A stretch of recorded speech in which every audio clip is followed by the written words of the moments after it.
full of crap. So now the countdown starts.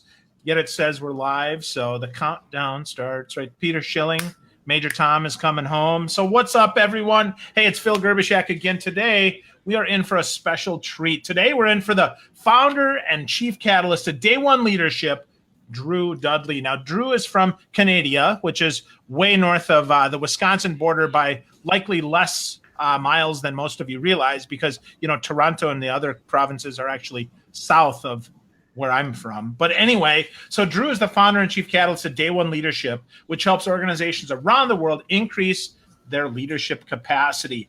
He's worked with some amazing companies like McDonald's, DreamWorks Animation, JP Morgan Chase, and over 75 colleges and universities. And the crazy thing about Drew is his TED Talk, for those of you not familiar with TED, so the 7 of you who've never heard of TED.com, TED is remarkable. And get this, Drew was one of the 15 most inspirational TED Talks of all time, which I would say that makes him freaking awesome.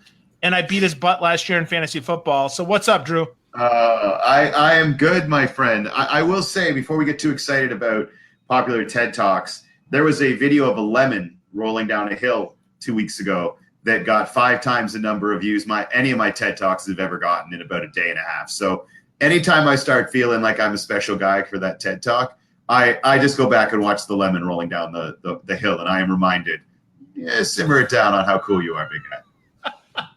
So Drew's book is all about how to roll a lemon down the hill and go viral. For those of you who haven't, no, it's not. It's called This Is Day One. It actually is really an awesome book. Drew, you sent me a PDF of it, which I'm delighted by. It's one of those books that looks like it's going to be a fast read. I got to tell you, because it's not like really dense with words on each page. And then I look at it, I'm like, dude, this is like a lot of work. So what the heck is Day One Leadership, man? What is this thing? I mean, this is your life, brother. Tell us, what is this? Day One Leadership tries to solve a problem. And the problem is that the vast majority of people on the planet don't see themselves as leaders. And most of the leadership that does occur on the planet comes from people who don't see themselves as leaders. And that, I think, is a problem, because it means that most of the biggest impact that we're having is by accident. We are not seeing ourselves as leaders, and that means we're not engaging in leadership behaviors because we defined it way too narrowly. And then we let all of these moments of leadership pass us by and pass by the people we love. We don't take credit for it. We don't let ourselves feel good about it. And for better or for worse, the stuff that makes us feel good, that's the stuff we're going to do every day, over and over again. So the idea is that if we can become more conscious of the fact that we're leaders, we're far more likely to consciously keep doing those things that impact other people positively. The thing about leadership is, because we've been educated and socialized as we grew up out of seeing ourselves as leaders, is that ultimately we don't know where to start. Like, we just don't think it's part of us, so we don't know where to start. And Day One, basically, that's the whole idea, is we're going to give you a place to start recognizing your leadership. So forget all the big theories, forget what you've got to accomplish over a year or 2 years, or what your titles are, how much money you make. This is about, if this was your first day, if you could go back to Day One and build yourself into the leader that you want to be, here's how to do it. So that's what the book highlights. It wants to take a look at all of you out there. Like, everyone watching, just think for a second about that person in your life that as soon as they walk into a room, everybody feels better. Like, it's just this upbeat thing, and that person doesn't see themselves as a leader. That's ultimately what I want to address with the book, is let's reframe how we think about it. Let's unlearn all these lessons that taught us that leadership is this big thing. It's in all of us, but not just automatically. Like, everyone is a leader. Well, you're a leader if you choose to be. You're a leader if you consciously make a plan to. So the book was about how to do it. Wow. So, okay. So let's be clear here. Let's debunk a couple myths, and let's say hi to Michael Cameron, who says, "Hi, Drew. Miss you, bud." So that's cool. So we've got one fan here. That's good. Dude, Michael Cameron, just so you know, it's michaelcameron.ca, and he can comment in and correct it. Michael Cameron is a perfect example of the type of leadership, or the type of leader that this book aims to celebrate. And, you know, if you talk about a guy like Mike, who is a CEO, and you think, oh, that's what makes him a leader. But what makes Mike a leader is how he behaves on a daily basis. I have not gone to dinner with Mike Cameron once in my life where he did not stealthily pay for somebody else's meal in the restaurant.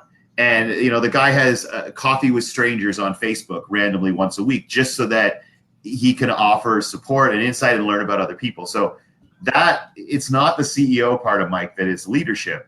It is how he chooses to behave on a daily basis. And so thank you, my friend. But and that's really one of the premises of the book, too, is that leadership recognized is leadership created. And that, I think, is really important, is that when we recognize the leadership around us, we make people aware that that's how it's seen by others.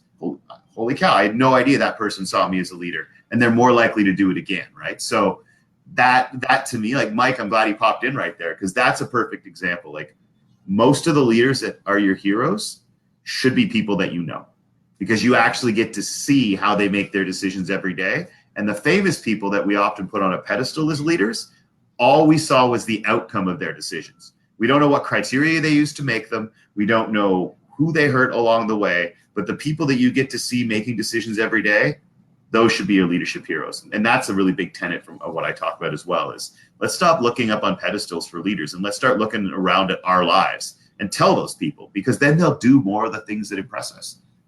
Wow. Yeah. Well, what gets recognized gets repeated. Yeah, that's for sure. Right. I mean, the more that we recognize someone, the more good they're going to do, the better, we recognize behaviors, not just outcomes, because otherwise we get in trouble here. So while that's, I get that and you get that, because obviously it's your book and you get that better than I do. How the heck did you come up with this, man? Like, where did this come from? What's the little mustard seed that sparked inside Drew that says, dude, day one leadership is where it's at? Because I got to tell you, man, it is revolutionary when you really think about every day is day one. So where'd that start? What's interesting is that, the whole concept of the book is to start on day one, like a very specific place. Where the idea came from is kind of, I think, like a microcosm for how all our lives work. There is no one seed, but there were a whole bunch of seeds planted along the way. And then you had people who came around and created an environment where new ideas and I was able to create new perspectives, and that was the soil. And then you have these mentors, older and younger, who come into your life and they water it up a little bit. So there's no there's no one place you can turn back to. But for me, I lived most of my youth for people I hadn't met yet. And I didn't realize that till later. But when you're in high school and you're told again and again, oh, you have to go to university, you have to go to college, or your life won't be a success, you end up living your entire life in high school for university and college admissions counselors who you've never met before. And then you get to college and university and you're living your life for interviewers and recruiters who you've never met before. Then you get your first job or your second job, and it's always about, what can I get on my resume and how can I get promoted so that some other recruiter or some other HR person at some other company will hire you and give you more money. Haven't met any of them yet. And a lot of what we do here in terms of our education and our careers and what we acquire and accomplish is to impress some person out there that we haven't met yet who's going to say, I want to spend the rest of my life with this person so we can find our romantic partner. So much of what we do when we're young, and in many cases still today, are for people we have not met yet. And that was my life. And then a young guy passed away when I was at university, and 1,000 people showed up at his funeral, and he was 24 years old. And it was because I realized that he lived his life every day to have a positive impact on the people that surrounded him at that moment. He was not living his life looking off to the future. And that, to me, I realized, man, like, I'd had all these awards and all these accolades and had been told from a very young age that you are exactly what a student is supposed to be and what a leader is supposed to be. And yet, you're sitting there at this guy's funeral, and I kept thinking, what if this was me? Like, would this many people care? And I realized it's hard. It was a dark thing to think. I'm like, no, not as many people would care, because my whole life had not been about the people around me. It had been about how good I looked on paper. That, is where it started to shift. The lollipop moment, which is the TED Talk, the idea that when I discovered that the biggest impact I'd had on another human being was in this moment I didn't remember, some girl and a guy that I connected in line on their first day of university. I don't remember that. And then to realize that after all this stuff I was working for, my biggest moment of leadership was an accident, right? And, then your life starts to become part of it. And a big part of the name Day One, the approach and it kind of evolved over time. But there was a day in the desert where a guide gave me that advice. He said, every day is your first day of work. That's how he came with such this energy that it impressed me so much. It was one of the greatest days I ever had. And I asked him, and he said, it's my first day. And I was freaked out because his job was to drive me off of cliffs. So I wasn't real enthused about the whole first day thing. But he said, it's been my first day for 17 years, man. I come every day like it's my first. I'm a recovering alcoholic. One of the tenets of the program is like, if you don't want to have a drink for the rest of your life, you choose not to have a drink today. And then you treat every day like it's your first day to recommit to that decision, because that's non-negotiable, right? And so all of that came together. Like, I thought of leadership as a small club.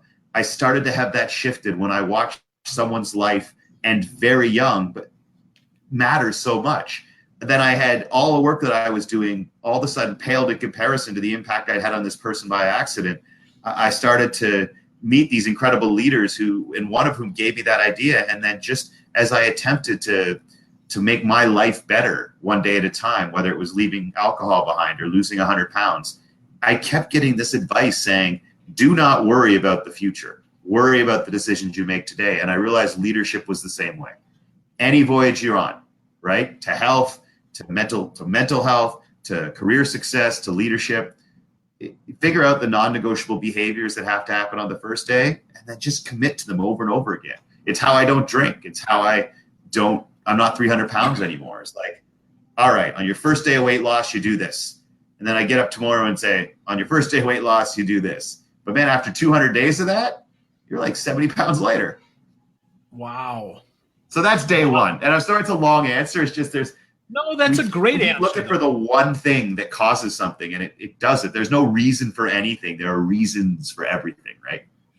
Well, I think that's encouraging to a lot of people.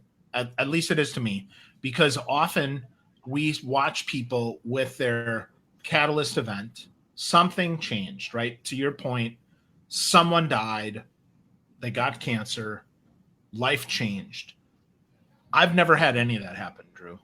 Nothing. Like, I'm really fortunate, man. I'm not complaining about it. I'm just saying, and I know a lot of people are like that, right? We don't all have a catalyst event, but we have catalyst events. We have a life that shaped us. And I think that's encouraging. At least I hope that's encouraging for others, because that's encouraging for me. Because I got to tell you, man, when people ask me for my seminal story, where did things start? I really don't know, except for birth. And I mean that sincerely. I really don't know. And I try to live every day, the best day. So it's encouraging, not discouraging, to hear that there's a longer answer there than just one event.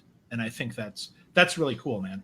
And for people who are listening to, and they can think of those like really big events in their lives. And one of the things that I just find really interesting, before I forget, because I don't usually mention it when I do interviews, is that like one of the truly great overblown crap is New Year's Eve. Like, New Year's Eve sucks. Like, it's always a letdown. It's way too much pressure's put on it. And so I always started to look at it like this. Pick like the worst day of your life, which nobody likes to think about. But think about the worst day of your life, because right now that date has this horrible connotation in your head. The worst day of my life, I treat that every year as New Year's Day, because January 1st is completely arbitrary. It doesn't mean much to most of us. We just make it up. But for me, January 17th every year, that means I've gone one more year away from this terrible thing that happened. I've gotten through another year with all of the pain and the doubt and the scars that created. And that's worth celebrating. You know what I mean? As opposed to, oh, it's December 31st, Happy New Year. I try to tell everybody, instead of just sitting there and dreading that day, I start to treat that day as New Year's Day. So all the people who are out there thinking about this, these awful seminal moments that may have changed the course of their life, and some of them are good, but many of them are negative. Start treating that day as your New Year's Day. Celebrate that what you've accomplished to get through another year after that difficulty. Because in the days right after, if you told me that there would be a year from that day, you just can't fathom it at that moment. So like these seminal moments that shape us, when they are really bad, don't try to pretend they didn't exist. Treat that as your New Year's Day. And the next day it comes around, celebrate the fact that you just made it another year strong and resilient and patient and getting through it. And that to me is just something it's not in the book. It's just something that had meant a lot to me. And for everybody out there who's thinking about those tough moments in their lives, lean into them. January 17th is New Year's Day for me because it represents another year where I made it. And that's worth doing. And that's personal leadership, and we should celebrate it. That's awesome. Well, happy 6 months and 17 days after that day for you, man. So I'm glad for that day, no matter how tough it was, because obviously it made you who you are and helped you be here today. So thank you, buddy. No problem, man. Thank you. Yeah. So around that, you talk in the book, you say leadership isn't in the big things. Mm-hmm. Leadership is in the consistent things. What does that mean, Drew? I think what happens is when we evaluate our lives as people and as leaders, but I think really as human beings, we put a lot of focus on extraordinary days, like days where things happen that don't usually happen, right? And you got good extraordinary days where you get promoted or you have something amazing happen or you accomplish something you've been working at. Good extraordinary. There also is bad extraordinary. You fail at something you really wanted, or as a team, you get denied something that you believe you deserve, or you get hurt or are hurt, or you get hurt by or hurt someone that you really care about. Those are negative extraordinary days. And we learn a lot about ourselves and each other in these big extraordinary days. But one thing I think we sometimes lose track of is that the extraordinary days in our lives are always outnumbered by the everydays. And the nature and the frequency of those extraordinary days is determined by how we behave in the ordinary days.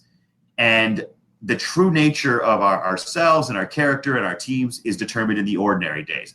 Long-term success and failure, ordinary days. Yet when we say, am I a leader or am I a good person? It's always, how many extraordinary days have I had and how did I perform in them?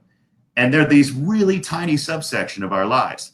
And part of it is school, because in school, think about it.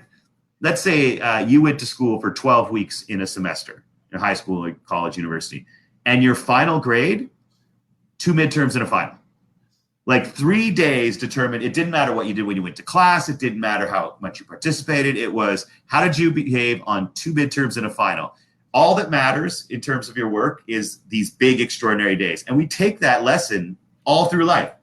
And my idea is this: instead of only seeing ourselves as leaders when these big things happen, when you get promoted, when you graduate from somewhere, you get a new degree, you make more money, instead of evaluating our leadership in that. So that means that every day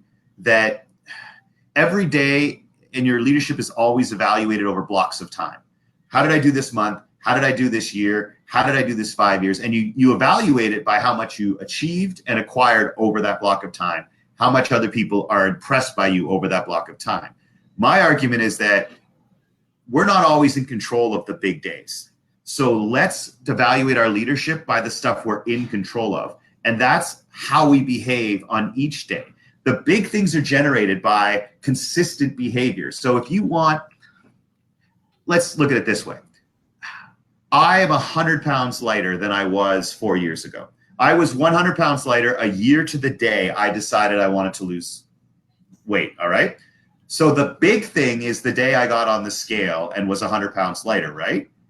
But that emerged because every single day between day one and that day, and every single one of them was supposed to be day one, but as I say in the book, I built in 65 day twos, days where you didn't live up to what you were supposed to.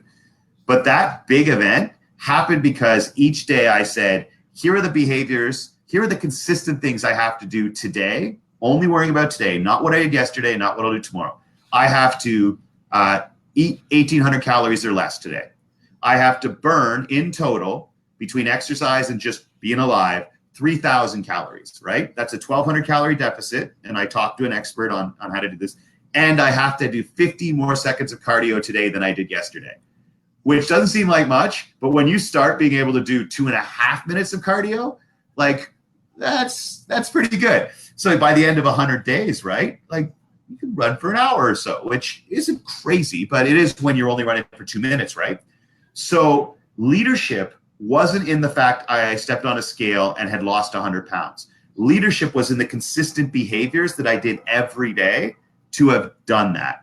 The same thing when you talk about saving money, making a down payment on a house, right? Oh, that's a big, extraordinary moment in your life. And a whole lot of people watching right now would be like, that will never happen for me. All right. But it's I put $5 away today. I put a quarter away today. It's in the leadership is in the consistent things. Anybody can stumble into a big moment in their life, but only true leaders can create and build big moments in their life. And that's what I meant by leadership is in the consistent things. If you want to be, let's say you want to be someone who's kind, right? And here's like something I've noticed. Anybody who said, like the phrase, I'm the type of person who, is almost always followed by a falsehood. Like, think about every time you've heard the phrase, oh, I'm the type of person who, and then it's almost always followed by a falsehood, because people who are kind or compassionate or honest don't say it. They just do it. And so if you want to be someone who, let's say, is kind, my question would be, okay, what have you done today to embody kindness? And most people can't give a specific example. We just go through our lives like holding on to these, oh, well, I bought coffee for the person behind me in Tim Hortons, for hopefully some Canadian listeners. But if you only did that once this month, like that is a kind act, but you are not consistently kind. And maybe whenever you get the opportunity, you're kind, but are you planning to do it every day? Or is it just lucky if you stumble into an opportunity? There's a difference between hoping to do something and planning to do it. Leaders plan and execute consistently. That's where your leadership is. You don't get to say you're something if you can't give evidence that you've done it more than once in the past 72 hours. Does that make sense? Yep. So leading on purpose, with purpose, intentionally, is what you're talking about here. You're not talking leadership as far as taking, being General Patton that's leading all the troops, which makes so much more sense and is so much more attainable for so many people, or, the kindness or whatever, to do that purposefully. So instead of accidentally, oh, look, there's somebody behind me in line, I should buy them coffee. Instead, you go find a line and buy somebody coffee in the line that's already there. Is that the difference, Drew? Yeah, and I think part of it too is that you get up in the morning knowing that these are the things that you plan on accomplishing every day that are consistent with who you want to be. And that to me is the type of leadership I talk about, to be very clear, is not, when I say everyone is a leader, I do not mean everyone can be a CEO, everybody can be a senior manager, everybody can have a 6-figure salary, all right? What I am saying is there is a form of leadership to which we all can and should aspire. And that is a daily commitment to identifying the values we want to stand for and then actually giving ourselves evidence that we stand for them, ourselves evidence. In the process of doing that, you're almost definitely going to have a positive impact on other people. But the type of leadership I talk about, this personal culture of leadership, says you don't go through any day of your life without a clear plan on how to give yourself evidence that you're the person you want to be. And for me, to not dive too deeply into the process of the book, I'll kind of skip over the how and just get to the way I do it. I basically approach every day one. And the book teaches you how to do this for you. So I'm using my personal examples of the values that I've come up with as a result of this process. I get every day and I treat every day as if it's day one. And in order to earn another day one on the planet, you have to pass a test at the end of each day. Like imagine that, like you had to prove and earn as you go to bed every night, I deserve to get up tomorrow. And that, like, I kind of approach it like that. And to do that, to prove it, you have to pass a test at the end of the day. I have to pass what I call the leadership test at the end of the day. That test consists of 6 questions. And in order to earn another day on the planet, I have to have answered 3 of them. The cool thing is, I have got the answers to the test at the beginning of the day. So that's a pretty high stakes test, right? But you get the questions ahead of time. And so I get to plan and go through my day looking for opportunities to answer them. Now, how did the test get created? What I did is I realized I did not know the values that I stood for. And we use a lot of words. A student came up and asked me what leadership meant to me, and I choked on it. I mean, I teach leadership, right? And I was like, crap. Yet I use these words. We use these words all the time. Well, let me ask you this to talk, just to give a little bit of background to the people watching about why I talk about leadership values. If I had someone, I don't know if you've read this like through the whole book, but if I had someone follow you around for 30 days and at the end of it, I said, what are the values this guy stands for, just based on his behavior without him knowing you're following him? What values do you hope that person says? The top 3 that you stand for every day you go out into the world. For me, so Yeah. love, connection, Yeah. and kindness. Love, connection, and kindness. All awesome, right? All sound good. I ask a lot of people that question, the 30-day scenario, and most people cannot rhyme off 3 things they want to stand for. They know they want to be a good person, but they haven't actually gone any farther than that. And so love, that's a really tough one you gave me, because words that we use and we do not define mean nothing, all right? They cannot drive behavior if they don't actually have a definition. So finish this sentence. Love is a commitment to what? Let's see. Good question. So love is a commitment to valuing other people for who they are. Okay, valuing other people for who they are. And what was the other one? Kindness? Yeah, love, connection, and kindness. Yep. Okay. Connection is a commitment to what? So to being present in other people's lives and to connecting them with the ideas and resources they need to better their life.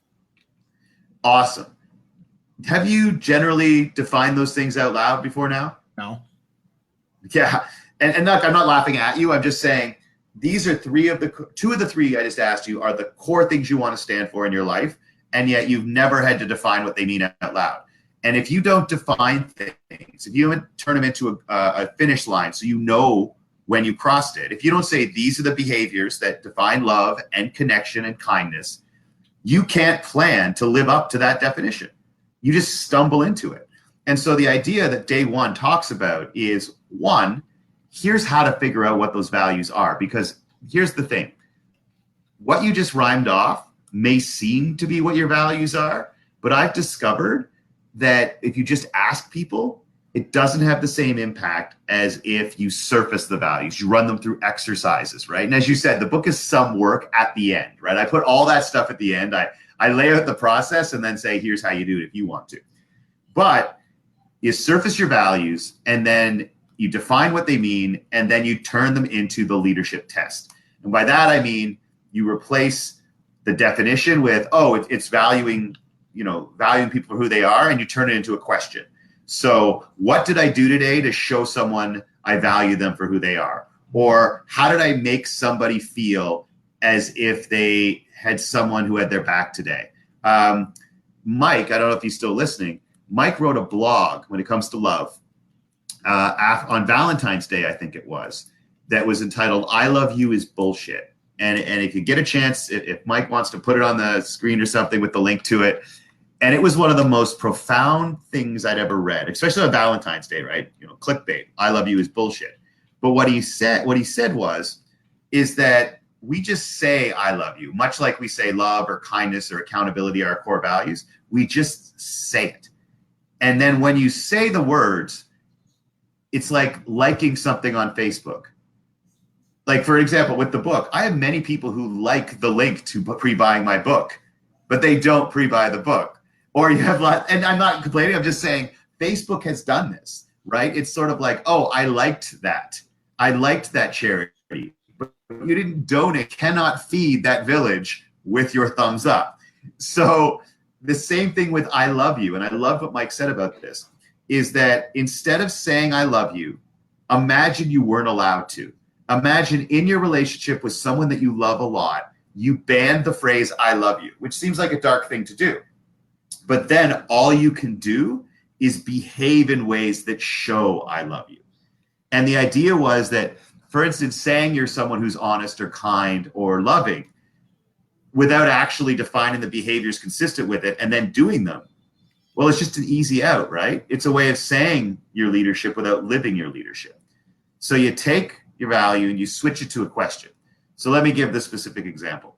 When I went through the process in the book, all right, and this evolved over time, but once I developed the process in the book and I ran myself through it, I discovered that the 6 values that drive me are impact, growth, courage, empowerment, class, and self-respect. If I'm the leader I want to be, and if I want to know that no matter what happens in a given day, that I was the man I wanted to be at least, I had to be able to prove to myself at the end of the day that I embodied 3 out of these 6 values: impact, courage, growth, empowerment, class, and self-respect. And instead of just saying, these are what I want to stand for, I created the leadership test, a question associated with each one of those values. And you cannot answer that question without living the value. And so instead of me going out in the world and saying, I want to demonstrate love today, or I want to demonstrate impact today, I had a very specific question. What have I done today to recognize someone else's leadership? That was my impact question, because I defined impact as a commitment to creating moments that cause people to feel better off for having interacted with me. That's what impact means. I'm an impactful person. It means I create moments out there in the world where people walk away from me, whether they're a good friend or someone on an interview or listening to an interview or serving me in a restaurant. They walk away feeling better off for that interaction, or reading an email from me, right? So how I do that is every single day I know by the end of the day I have to answer, how have I recognized someone else's leadership today? Because you cannot tell another person they are a leader in your life without them feeling better for it. Like, I don't know anybody who've been like, the way you do your job, the way you've treated me, the way you impact other people, the way you teach your kids really inspires me and makes me want to be a better person. Like, nobody walks away from that going, what a dick, right? So that's my question there. And I did it for the other ones, courage. What did I try today that might not work, but tried anyway? Growth. What did I do today to make it more likely someone would learn something? Make it more likely, because sometimes it won't happen, right? But your leadership is in the consistent effort. What did I do today to help someone else move closer to a goal? Empowerment. In a world that teaches us we're competing with one another for scarce resources and accolades, to make sure that part of your day is dedicated to moving other people forward, that's important to me. Class. How did I elevate a situation instead of escalate one today? Because leaders elevate, meaning they try to succeed. They don't escalate, meaning they try to win, right? Because people will communicate and collaborate in search of success. But man, they will dig in and defend their territory when they're battling to win, right? And self-respect, what did I do today to be good to myself? Every day, if I get 3 out of those 6 questions, I was a leader. And I gave myself proof that I'm the man I want to be. And that's really important, because we are not always in charge of what we have to do every day. But we are always in charge of who we are. We never, ever give up that right. And sometimes we very rarely flex that muscle, that reminder that some days everything in this world will blow up in our face. But on those days, I can still get 2 or 3 or 4 of my questions. And what happens is then you go home and you can acknowledge that you got beat, right? Like, today was a loss, but it wasn't a waste. And I think when we don't have this clear plan to give ourselves evidence that we've been good people, that we have impacted others and led our lives, but on days where horrible things happen, or when not even horrible things, just nothing good happens, I think that we see those days as waste, just another one in the hopper.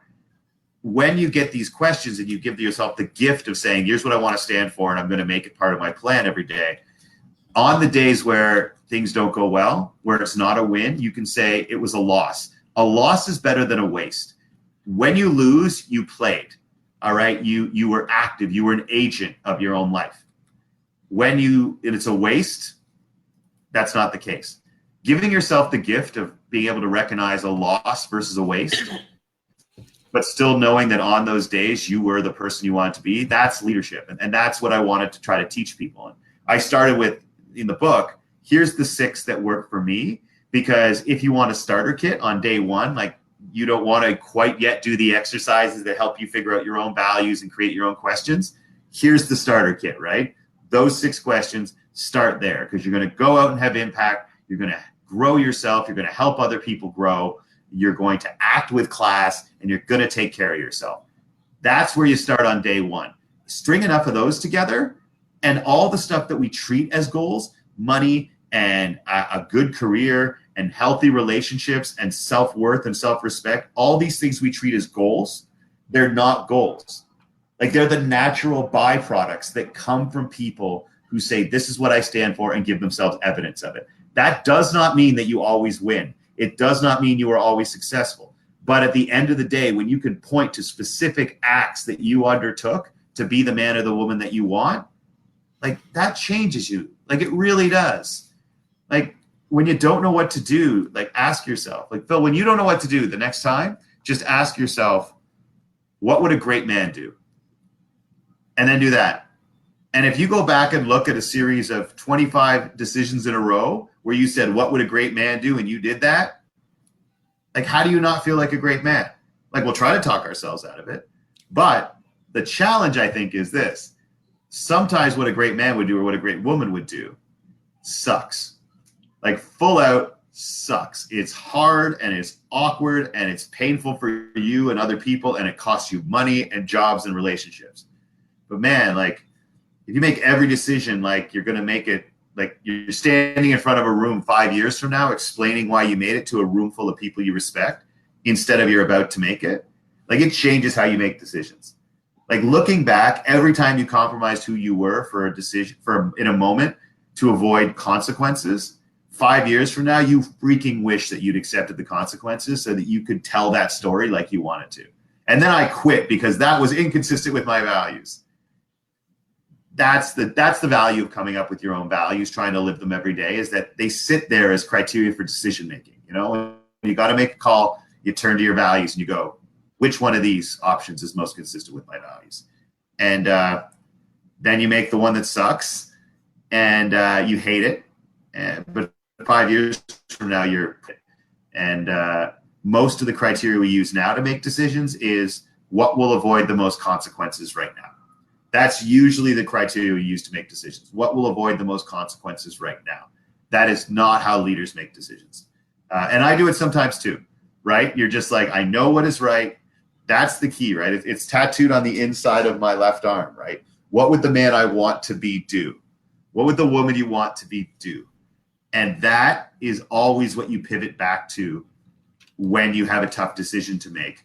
The challenge is that we were never taught to think about what man and what woman we wanted to be. Growing up, we were taught, what do you want to do? Not who do you want to be? And we pay attention to the stuff we're going to get tested on. We never got tested on that. What are your criteria for decisions? Who do you want to be? It was always, what do you want to do? And we became our own worst subjects. We don't know what our core values are. We can't use them to make big decisions. And so we always revert back to what will avoid the most consequences now. And we often regret those decisions. So that's why Day One Leadership is saying, here's what we stand for. Here's a plan to live for it. And the bonus is you get a set of criteria that you can use to make the toughest decisions in your life. Wow. I just talked for a long time. I'm sorry, folks. I really like this stuff.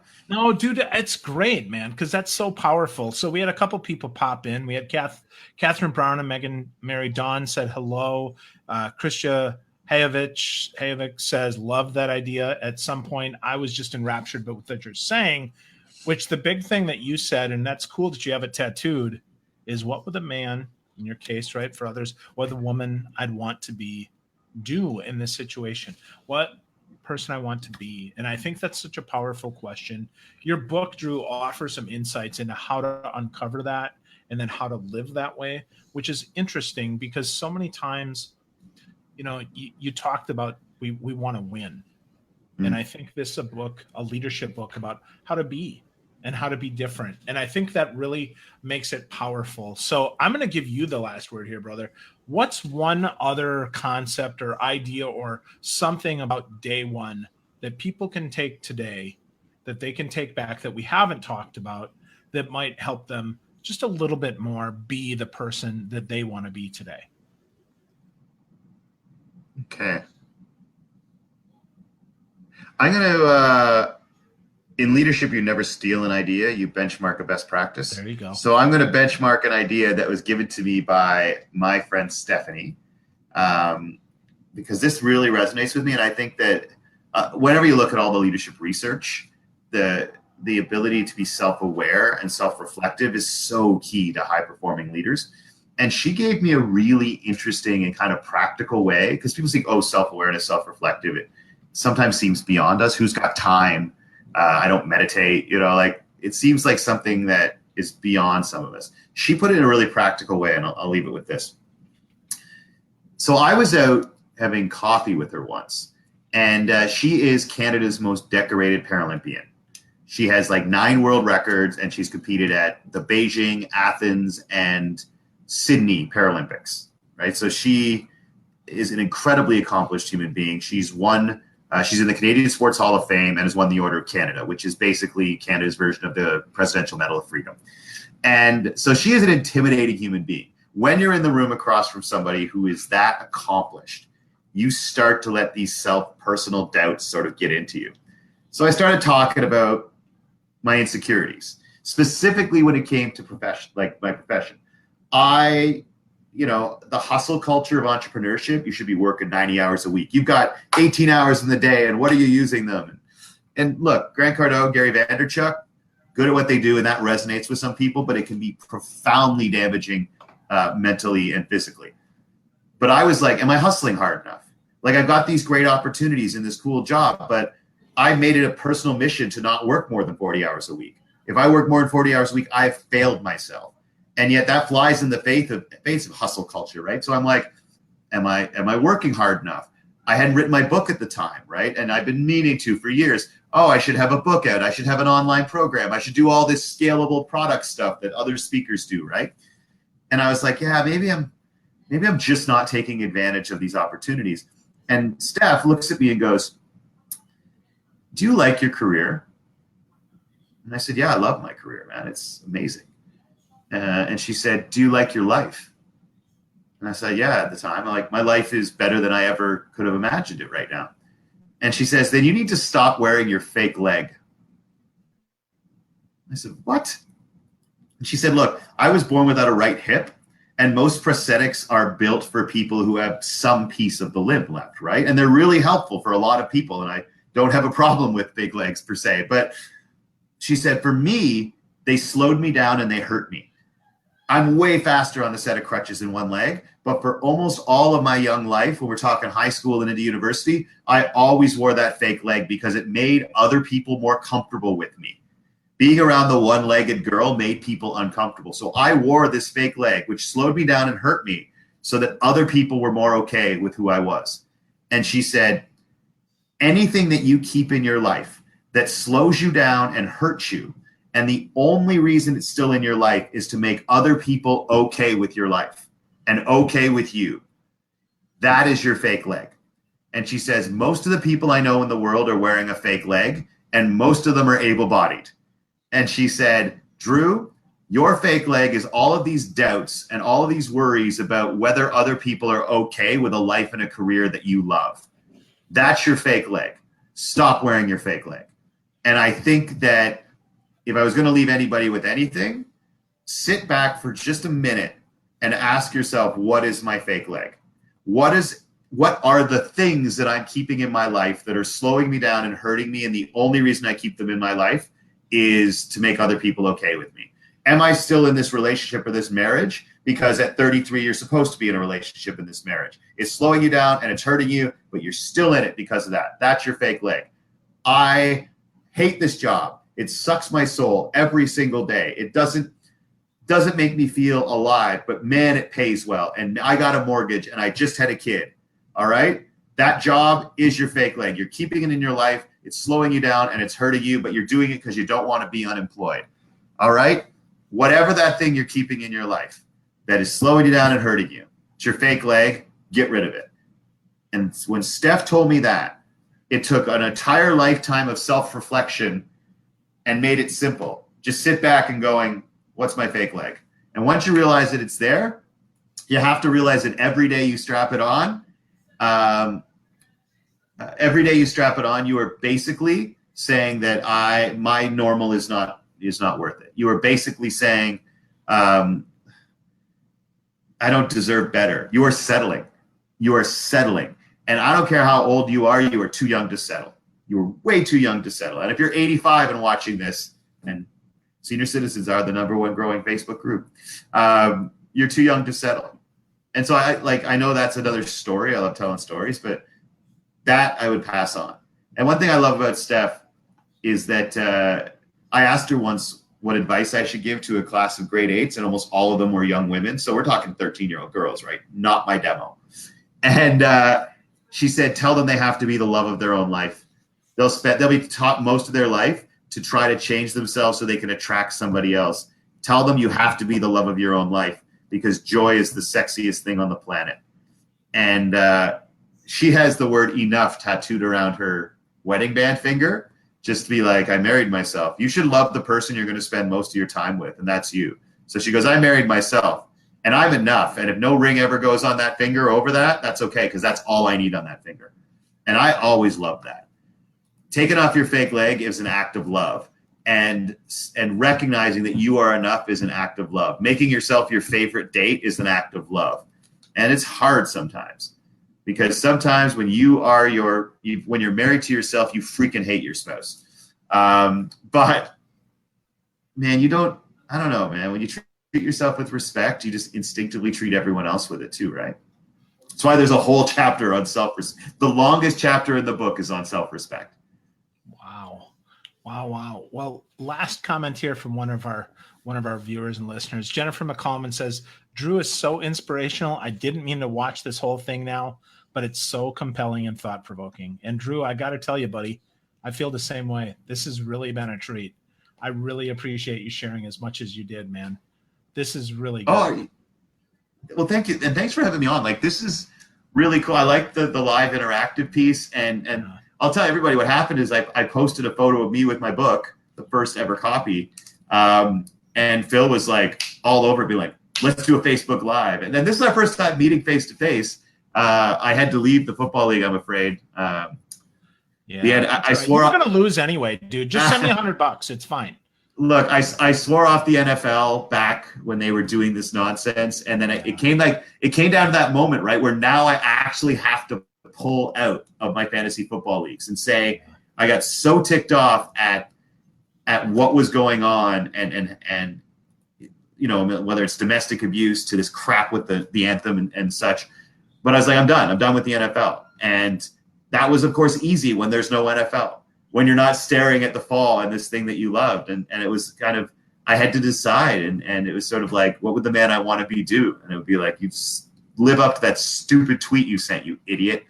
And so, yeah, I'll miss you. I'll miss laying the smackdown, which is odd to say considering my team is called the Snuggle Nuggets. That's true. That is true. There will be no more talk smack to you just for fun, though.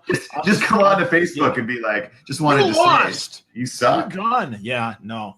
But I think it does align with who you are. I think that's, you know, when you first told me that you weren't participating, I have to tell you I was disappointed. Now having this interview, Drew, I respect you even more, man, and I mean that. I think it's really crazy because I don't know that, you know, I don't know a lot of people would do that. So I think that's amazing, man. And I think your book is incredible, dude. Really. Oh, really? Thanks, man. Yeah, absolutely. So the book is This Is Day One, folks. For those of you who don't have a copy yet, and you probably don't because it's not out yet, I got the PDF. Like I said, it's fantastic. Drew Dudley is amazing. If you're looking for more of Drew, you go to drewdudley.com. He's Day One, ONE, Drew on Twitter. He's a really nice guy that actually is, at least most of the time, I bet, the man that he wants to be. And he certainly was today with us. I'm thankful for you, my friend. Thank you for sharing of yourself and being a great guy. Thanks, man. And thanks to everybody who watched. That means a lot. Have fun. And thank you, my man. Absolutely. My pleasure, man. All right. So go to drewdudley.com. Pick up your own copy of This Is Day One. Get it on Amazon, wherever good books are sold, or somewhere.